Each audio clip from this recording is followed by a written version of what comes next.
The dead body of a boy was found floating in a ditch near the Adamdegi railway station. The deceased, along with his brother, was coming towards Adamdegi to get prasad from the local puja baris.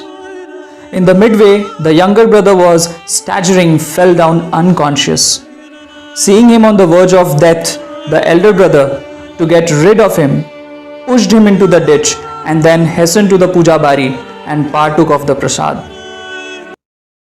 This is one of the many horrific events of the Bengal Famine of 1943, depicted by Kalicharan Ghosh in his book Famine in Bengal, 1770 to 1943. This famine killed about 1.5 million people according to official estimates, and about 3 million people by most others. Now, I will talk more about the background of this famine in my upcoming video.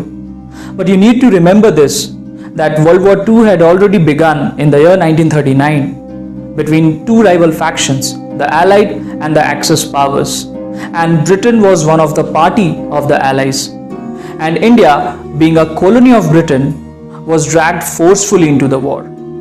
The primary cause of the famine in Bengal was the deliberate actions of Winston Churchill, who was the Prime Minister of Britain at that time, and his advisors, to divert huge quantities of food grains from starving Indians to well-supplied British soldiers for use in war theatres and for consumption in Britain. Hello everyone, my name is Rahul Das and you are watching History is Interesting. Though many scholars and historians have delved into this subject, but many of us still do not know the real reason behind this famine. In my upcoming video, I will try to present some of the facts before you to prove that this famine was not a natural famine. In fact, it was a famine induced by the anti-India policies of Winston Churchill and his government. So let us start with defining the term famine itself. Famine can be defined as food shortage accompanied by a significant number of deaths. The Bengal Famine of 1943 stands out as a great calamity in the history of mankind. About 3 million people died as a result of the famine and the outbreak of disease associated with it. During the period of British rule in India, about 12 major famines occurred, which led to the deaths of millions of people. But we need to keep this in mind that famine was not uncommon in India, but it became lethal during the British rule because of two major reasons. Number one, the British exported huge quantities of food grains from India to earn foreign exchange for payment to the British officials and administrators stationed in India. And number two, they forced the farmers to grow cash crops, which had a huge demand in foreign countries. Now, talking about the background of the event, Bengal of this period consisted of both West Bengal, of Indian side, as well as East Bengal, which is present day Bangladesh. And as already said, it was the period of the Second World War. And in 1942, Burma, which was also one of the colony of Britain, had been captured by the Japanese forces who were fighting against Britain. And because of Japanese occupation of Burma, the rice which used to be imported from Burma, which although consisted of a very small proportion of total consumption, were cut off. There is also a devastating cyclone that struck the coastal districts of Bengal, such as Midnapur, in October 1942. The shortage of rice played such an important role in the famine because it was the staple food of Bengal, and it still is for a very large population of the region. Tarak Chandra Das, in his book Bengal Famine 1943, has painted a very sorrow picture of the influx of destitutes into Calcutta during the famine. He writes, "By the middle of July 1943, the streets of Calcutta began to ring with the piteous cry of the people who had come to the second city of the British Empire for a morsel of food. Here and there, groups of these people could be seen begging for food or money from the passers-by. They were to be seen almost at every street corner. The open pavements were their homes. Some sought the shelter of the spreading trees in the public parks." Now let us look at the causes of the famine.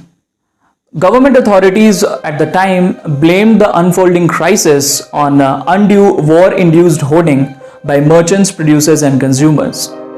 This interpretation was repeated in the officially appointed Famine Inquiry Commission's report on Bengal, which also accused local politicians and bureaucrats of incompetence.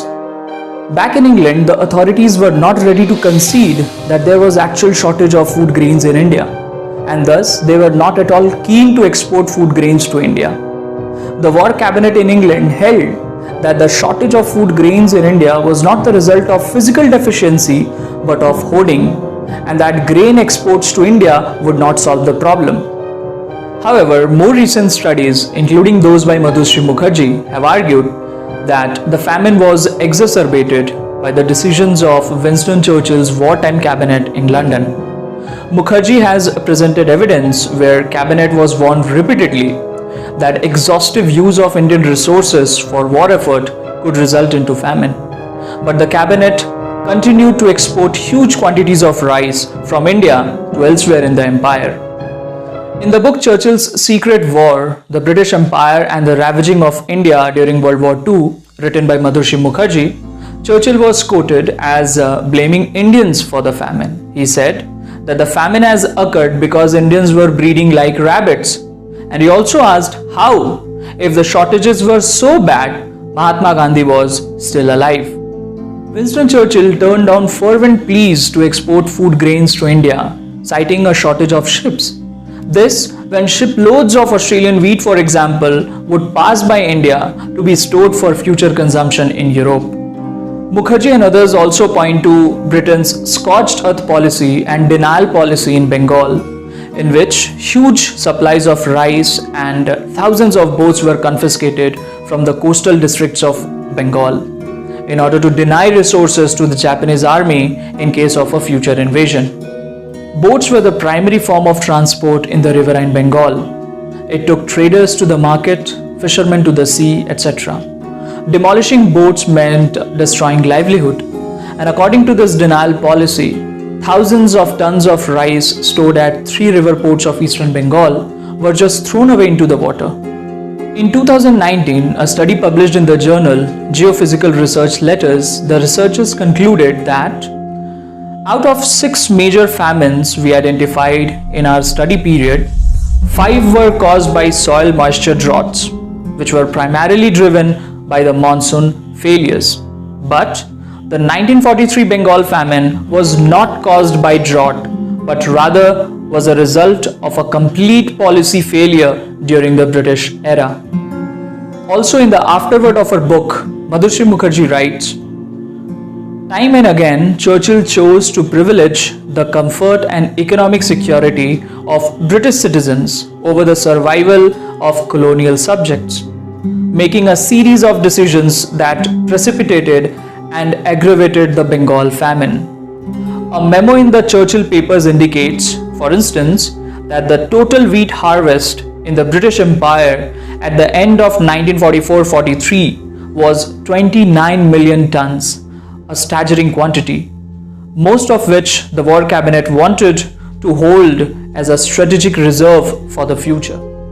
So although there was a scarcity of rice in Bengal, there was enough wheat available in the British Empire to send some of it to India for famine relief, which was also demanded by the Viceroy of India, Lord Linlithgow, in July 1943. And the War Cabinet also had enough ships to transport food grains to India, which is again proved by the fact that in 1943, Britain imported about 26 million tons of food and raw materials for its own civilian population. During a War Cabinet meeting, Churchill said that only those Indians needed to be fed who were contributing to the war effort. The people of India were not at all a priority, and of course, not a single white person perished in the famine.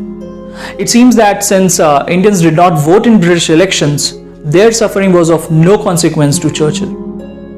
Now I would like to end the video by quoting Tarak Chandra Das depicting the condition of the destitutes during famine.